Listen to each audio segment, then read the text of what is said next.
You ask Tiger to solve. This deals with linear equations with one unknown. The final result is m equals 16. Let's solve it step by step. Group all constants on the right side of the equation. Add 9 to both sides.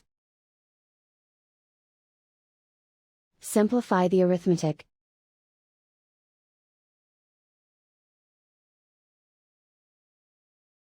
Isolate the m. Multiply both sides by 16. Group like terms. Multiply the coefficients.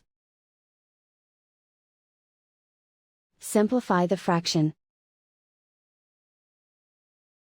Remove the ones. And so the final result is m equals 16.